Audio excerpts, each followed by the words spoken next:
Meus amados, vamos abrir então a palavra de Deus na carta do apóstolo, que eu não sei o nome dele, provavelmente é um apóstolo, mas Hebreus. Vocês pensavam que eu ia falar apóstolo Paulo, né? Carta aos Hebreus.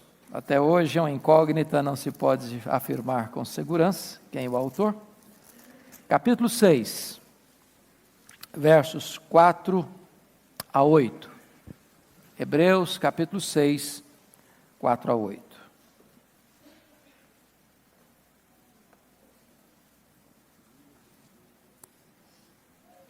Está escrito o seguinte: é impossível, pois, que aqueles que uma vez foram iluminados e provaram o dom celestial e se tornaram participantes do Espírito Santo e provaram a boa palavra de Deus e os poderes do mundo vindouro e caíram, sim, é impossível outra vez renová-los para o arrependimento, visto que de novo estão crucificando para si mesmos o Filho de Deus e expondo-o à ignomínia.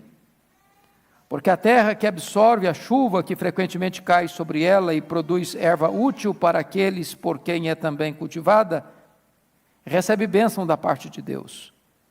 Mas se produz espinhos e abrolhos, é rejeitada e perto está da maldição, e o seu fim é ser queimada. Eu quero tratar com vocês nesta manhã sobre o tema o perigo da apostasia. O perigo da apostasia. Eu preciso reconhecer, irmãos, que este texto é o texto mais difícil de interpretar da carta aos Hebreus. Eu preciso reconhecer que este texto talvez seja o texto mais difícil do Novo Testamento. Eu preciso ainda reconhecer que ao longo da história da igreja, houve muitos debates sobre o verdadeiro significado desta passagem. E eu preciso ainda dizer que não há um consenso entre os crentes, os evangélicos, ao longo da história da igreja, sobre o verdadeiro sentido e significado desta passagem. O autor aos Hebreus, depois de exortar a igreja sobre o perigo da negligência espiritual, e ele faz isso no capítulo 5, verso 12, dizendo que aqueles irmãos deviam ser mestres e ainda estavam bebendo leite, deviam ensinar aos outros quando estavam aprendendo. Agora passa a tratar de um assunto mais grave, mais solene, que é o problema e o perigo da apostasia. O contexto aqui é que esta carta está sendo escrita para a igreja cristã, composta de judeus, que, convertidos a Cristo, deixaram o judaísmo e fizeram parte da igreja. Mas em virtude da perseguição que estava se levantando contra os cristãos, alguns deles perdendo seus bens, suas casas, suas propriedades, alguns enfrentando a morte, com medo dessa perseguição, ou para fugir dela, alguns membros da igreja cristã estavam de malas prontas de volta para o judaísmo, abandonando a fé cristã, voltando as costas para Jesus. E desta maneira, o autor aos Hebreus entra com este assunto, advertindo a igreja acerca deste real, terrível perigo da apostasia. O autor já tratou dessa matéria no capítulo 3, versos 12 a 19, quando ele descreve a questão da apostasia, naquele texto, quando ele diz no verso 12, tende cuidado, irmãos, jamais aconteça haver em qualquer de vós perverso coração de incredulidade que vos afaste do Deus vivo. E ele começa a descrever até o verso 19, a caminhada daquele povo de Israel pelo deserto, a dureza do seu coração, e eles foram desobedientes. No verso 19 ele diz: vemos, pois, que não puderam entrar na terra prometida por causa da incredulidade. Ele volta a tratar deste assunto no capítulo 10, você pode conferir comigo, versos 26 a 31.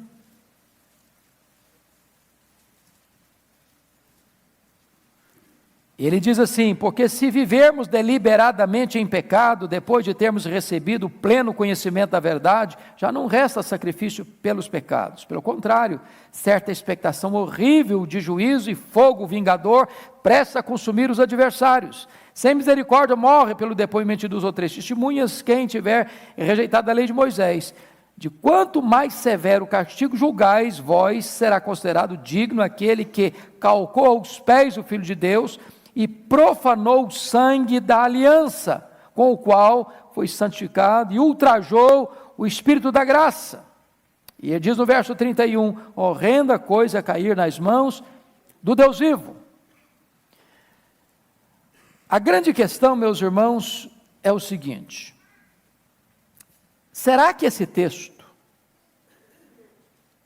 está dizendo que uma pessoa salva pode cair e não ser mais recuperada e perder a salvação? Será que esse texto está nos ensinando que uma pessoa regenerada, selada com o Espírito Santo da promessa, justificada pela fé, habitada pelo Espírito Santo, segura nas mãos de Cristo, escondida com Cristo em Deus nas regiões celestes, batizada pelo Espírito Santo no corpo de Cristo, perder eternamente? Isso é possível? Pode alguém que foi adotado na família de Deus ser lançado para fora? Pode alguém ser filho de Deus de manhã e tornar-se filho do diabo à noite? De manhã está indo para o céu e à noite ir para o inferno? Pode isso acontecer? Pode alguém arrebatar alguém das mãos de Cristo, uma ovelha de Cristo, vir a perecer e perecer eternamente? Pode alguém que recebeu a vida eterna sofrer condenação eterna? Será que essa passagem de Hebreus 6, 4 a 8 está deitando por terra esta magna doutrina da perseverança dos santos, da segurança dos salvos, da certeza da vida eterna? E a conclusão que nós chegamos é que não, absolutamente não. A Bíblia não se contradiz. A Bíblia não está contra a Bíblia. Nós aqui precisamos fazer uma distinção muito singela e ao mesmo tempo profunda. É a distinção entre um membro da igreja visível daquele que é membro da igreja invisível. Daquele que apenas entrou para a igreja visível, recebeu os sacramentos, professou a sua fé, pareceu ser um salvo, mas na verdade nunca nasceu de novo. Nunca foi alcançado pela graça. Manteve as aparências. Aprendeu o cacuete de crente, os clichês de crente, falou como crente, pareceu crente, frequentou a igreja como crente, mas nunca nasceu de novo. Até mesmo exerceu o ministério, ocupou posição de liderança na igreja, mas nunca foi salvo. Então, é muito importante entender isso. O texto não está tratando de gente salva, que caiu e se perdeu eternamente. O texto está dizendo de pessoas que fizeram ou que fazem parte da igreja visível, que caíram e nunca mais vão ser recuperadas. Posso citar Judas Iscariotes, era apóstolo, era líder, mas não era convertido. Eu posso citar Demas, que foi cooperador do apóstolo Paulo, e abandonou a fé. Eu posso citar Simão, o mágico, que foi batizado e tornou-se membro da igreja, mas estava infiel de amargura. Eu posso lembrar a vocês a fala do apóstolo João na sua primeira carta, capítulo 2, verso 19. Saíram dos nossos, porque não eram dos nossos. Se fosse, teriam permanecido. Então, quando você vê alguém apostatando da fé, saindo da igreja, virando as costas para Jesus e se perdendo, você não deve botar em dúvida a doutrina da perseverança dos santos, da segurança da salvação. Você deve botar em xeque a verdadeira conversão dessa pessoa. Então, olhando para o texto, vamos tirar daqui algumas lições. Primeiro, a quem o autor se refere nesta passagem, dos versículos 4 a 8, que diz aí, e caíram, sim, é impossível outra vez renová-los para arrependimento. O contexto aqui é importante entender. Está tratando de algumas pessoas que eram membros da igreja cristã, que por causa da perseguição, estão voltando para o judaísmo, estão abandonando a sua fé, estão abandonando o seu Senhor, estão virando as costas para Jesus, estão fechando atrás deles a porta da graça.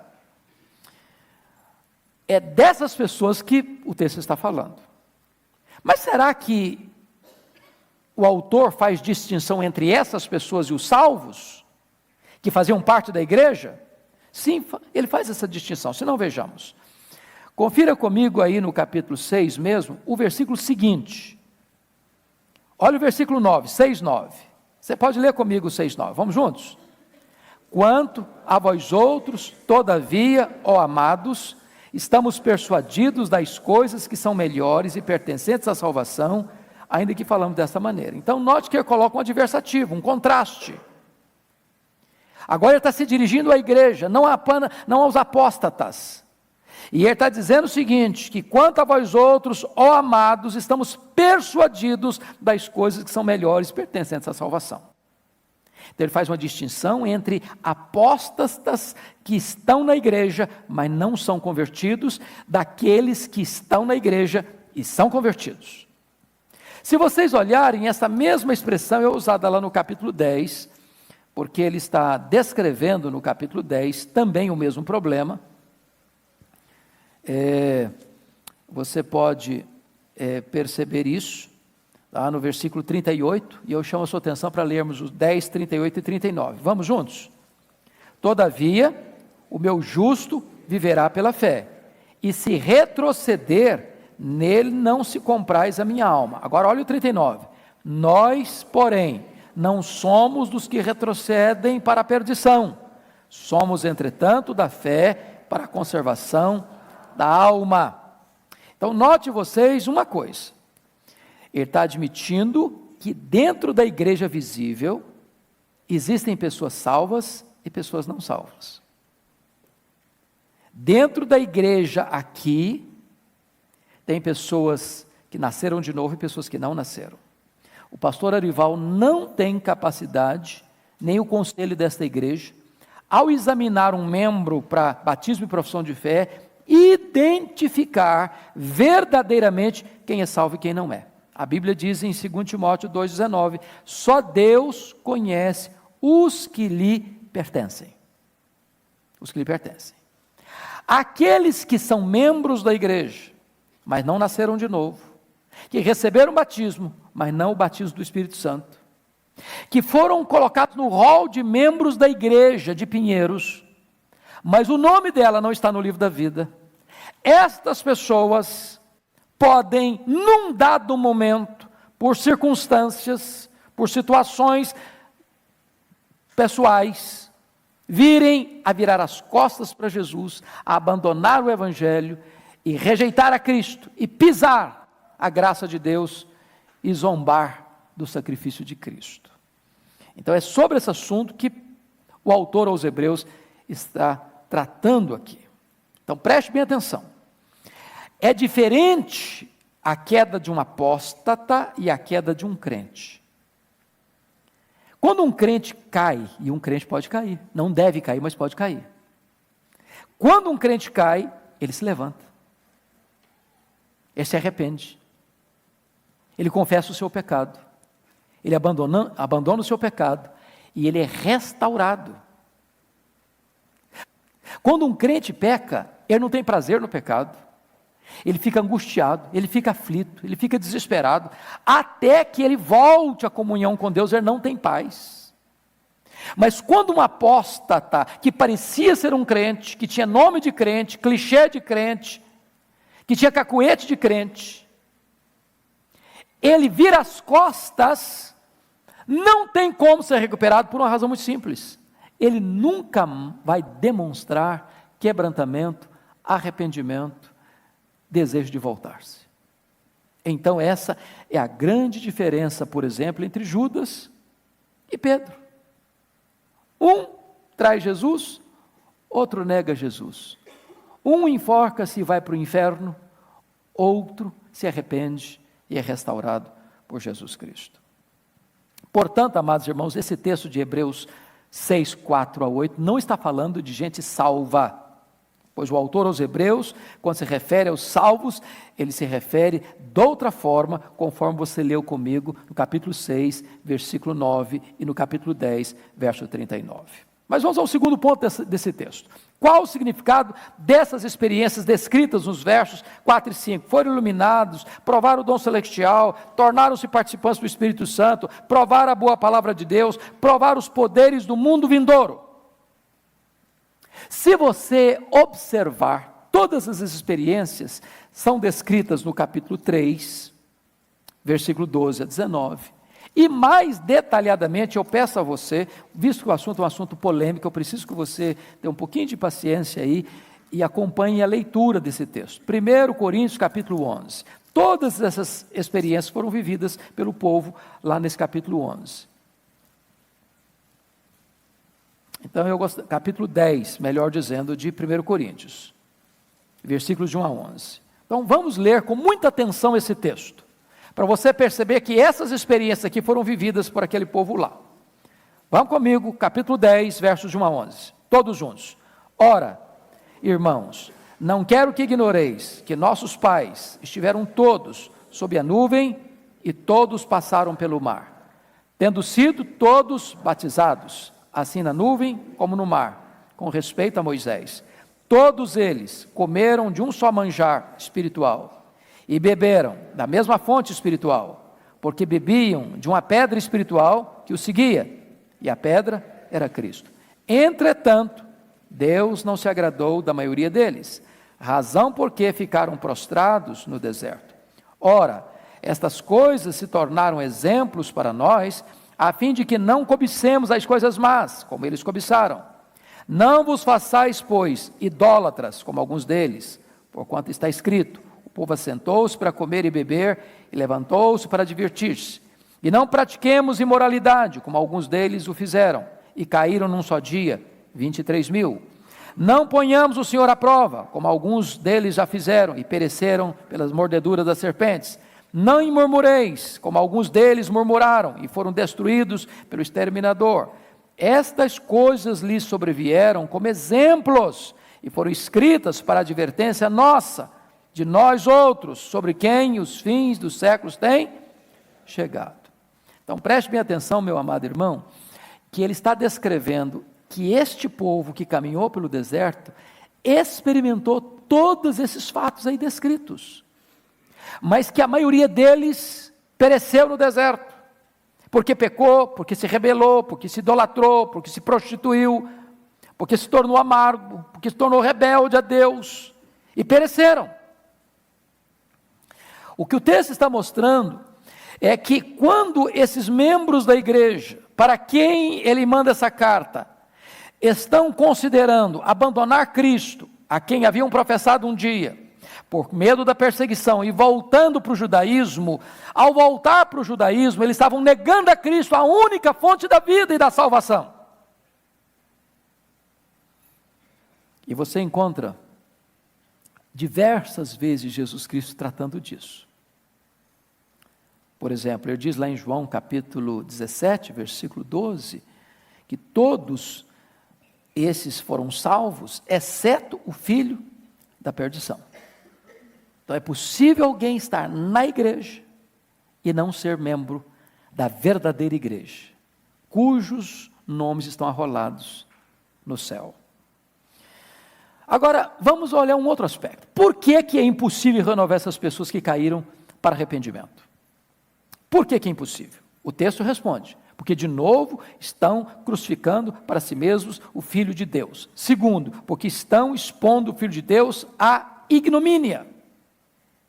E aqui ele ilustra, no final, com uma figura muito simplória, muito simples, muito singela, muito comum. Você tem duas terras. Você tem a chuva sobre ambas as terras. Uma terra produz semente boa, produtiva, saudável, nutritiva. A outra terra produz ervas, abrolhos, espinhos. A mesma chuva caiu sobre ambas. Numa produziu fruto, noutra produziu espinhos e abrolhos. A mesma pessoa que vem para o culto, que escuta o mesmo sermão, que canta os mesmos hinos, que escuta as mesmas orações, que lê a mesma Bíblia. A mesma pessoa que entrou aqui no mesmo culto, na mesma circunstância. Uma será a terra que vai produzir fruto, a outra vai produzir espinhos e abrolhos. Espinhos e abrolhos.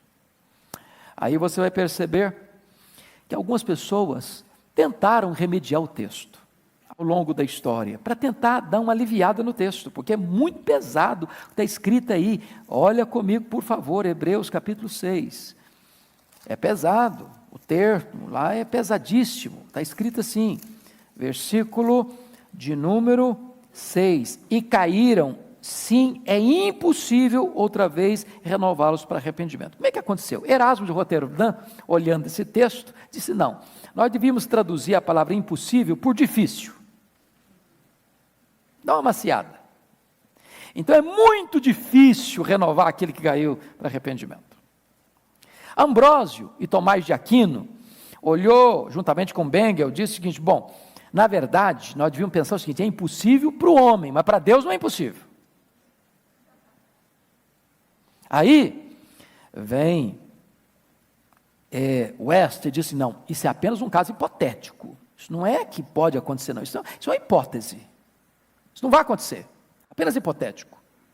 Mas F.F. Bruce, um comentarista cristão, diz o seguinte, não, o texto é categórico em dizer que o autor está nessa passagem fazendo uma advertência real contra um perigo real. Perigo real. E o nosso irmão Calvino, olhando esse texto, diz, nós temos que entender uma coisa, que esse pecado aqui não é um pecado comum, o pecado da apostasia. Como o pecado do adultério, do roubo, da maledicência.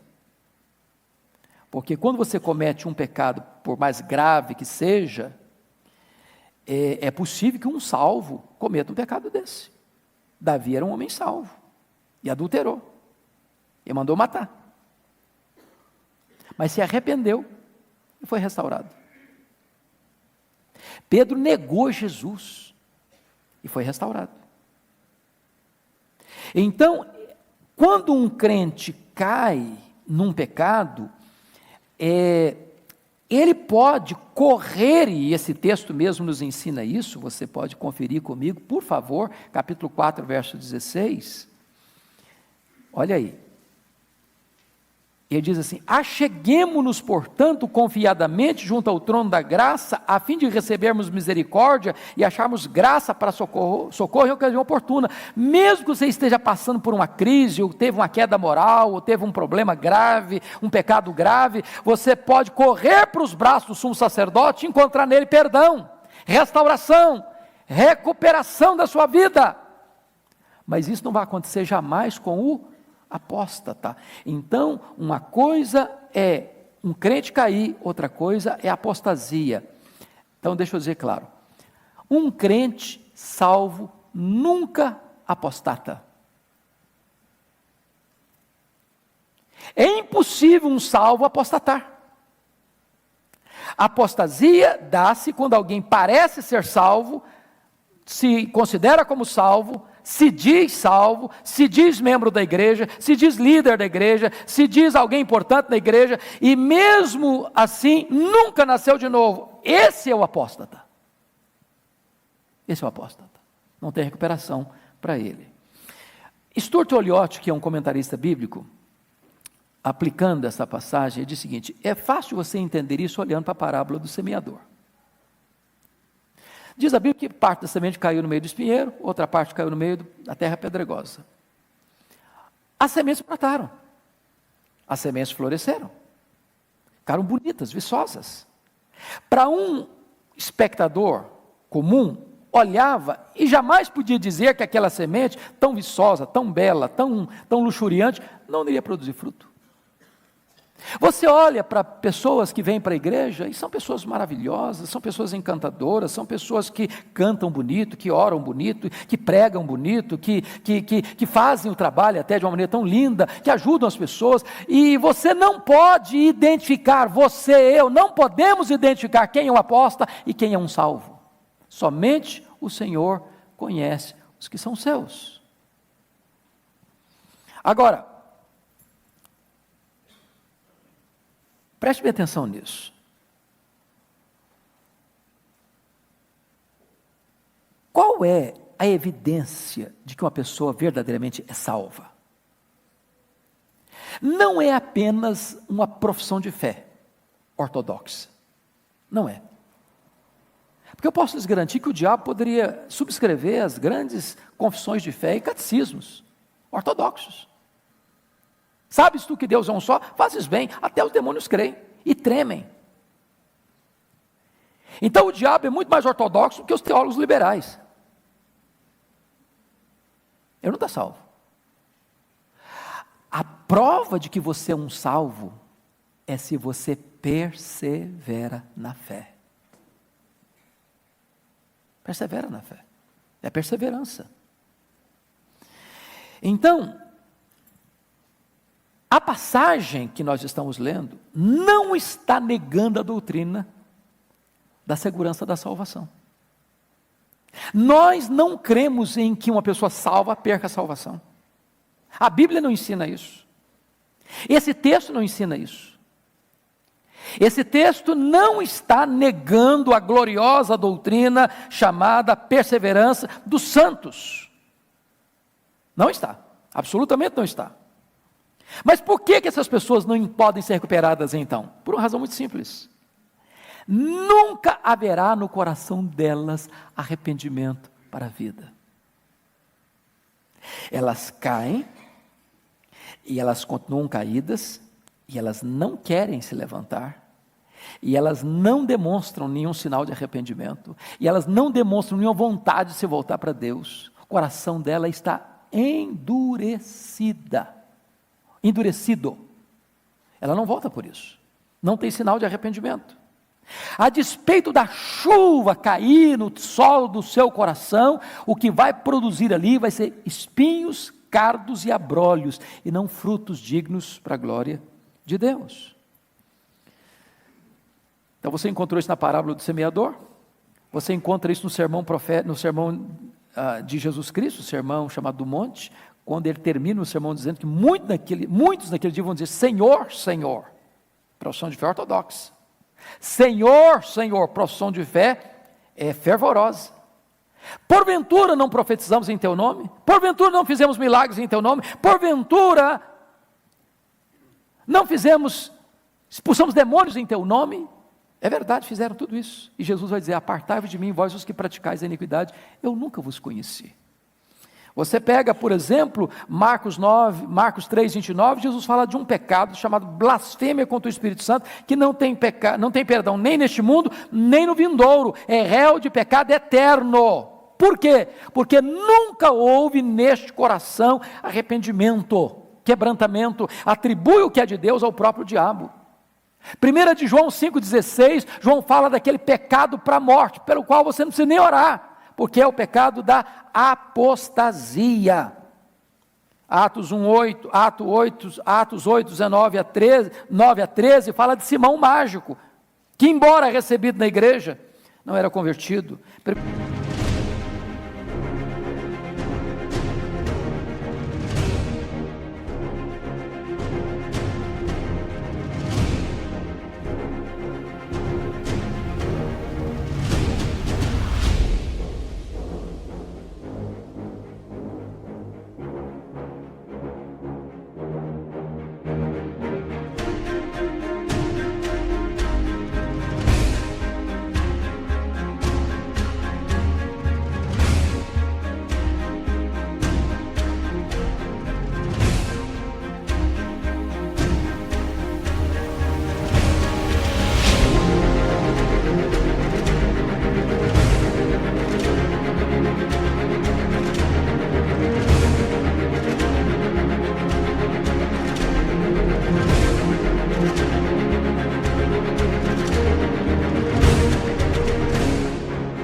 1 Timóteo 4,1 fala dos últimos dias, que nos últimos dias alguns apostatarão da fé. Por quê?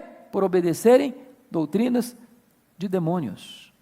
Alguém que um dia professou a fé, que creu, foi recebido na igreja, que de repente vira as costas e crê em doutrina de demônios. Está escrito ainda, diz a Escritura, lá em 2 Pedro 2, 20, 22, daqueles que foram, que retrocederam e voltaram, numa linguagem até muito pesada, o cão voltou ao seu vômito. E João conclui assim: saíram dos nossos, porque não eram dos nossos. Se fossem dos nossos, teriam permanecido conosco. Então, preste bem atenção, qual é o sentido dessa expressão caíram? Obviamente, não é aquele tipo de queda de um crente. Crente cai, irmãos, infelizmente cai. E você sabe o que é isso. Mas quando um crente cai, a Bíblia diz o seguinte: aquele que confessar seus pecados, Deus é fiel e justo para perdoar os seus pecados e purificar de toda injustiça. Quem esconde as suas transgressões jamais prosperará, mas aquele que as confessa e deixa, alcança misericórdia. E a Bíblia nos informa isso, que o sangue de Jesus nos purifica de todo o pecado. E a Bíblia diz que nós temos um grande sumo sacerdote, nós podemos correr para ele, e ele é cheio de graça e de misericórdia, nos acolhe, nos perdoa e nos restaura. Esse pecado, a pessoa não pode se levantar. Primeiro, porque nunca foi convertida. Segundo, porque nunca houve arrependimento no seu coração. Portanto, a apostasia não é queda temporal. A apostasia é queda definitiva. Não é imaturidade espiritual, é rebelião consumada. Rebelião consumada. Então, a única evidência, irmão, preste bem atenção nisso, se você é salvo mesmo, é se você persevera até o fim. Até o fim. Esse tem a vida eterna, esse tem a evidência de que é salvo. Porque é impossível renovar? Porque de novo crucificaram para si mesmo o Filho de Deus. Segundo, porque essas pessoas de novo estão expondo o Filho de Deus à ignomínia. Preste atenção nisso. Essas pessoas eram judias, se converteram a Cristo. Agora estão deixando Cristo, se converteram, entre aspas, essas apóstatas. Agora estão virando as costas para Jesus e dizendo o seguinte: o sacrifício que ele fez na cruz não valeu nada. Eu não creio mais nisso. Eu não creio mais na obra expiatória dele. Eu estou voltando para o judaísmo. Eu não quero mais esse Cristo. Eu estou abandonando esse Cristo. Estou abandonando esse evangelho. Estou abandonando essa graça. Eu estou voltando lá para o meu passado. Não tem como voltar. Por quê? Porque essas pessoas jamais vão demonstrar qualquer sinal de arrependimento. E o texto termina, e eu queria que você lesse comigo de novo, nessa figura tão vívida, que ele descreve para nós nos versículos 7 e 8. Você pode ler o 7 e 8 comigo? Vamos juntos? Porque a terra que absorve a chuva, que frequentemente cai sobre ela, e produz erva útil para aqueles por quem é também cultivada, recebe bênçãos da parte de Deus. Mas se produz espinhos e abrolhos, é rejeitada, e perto está da maldição, e o seu fim é ser queimada. Agora preste atenção, que esta chuva cai de que maneira? Frequentemente. Frequentemente. Assim é o coração do homem. Um ouve a palavra e produz frutos, bons frutos. O outro ouve a mesma palavra e produz espinhos e abrolhos. Um abraça o evangelho e persevera até o fim. O outro acolhe-o por um momento, por um tempo, e depois vira as costas e apostata. Como só Deus conhece os que são seus, a advertência é para você e para mim. Que Deus nos dê um coração quebrantado. Que Deus nos livre da apostasia. Amém.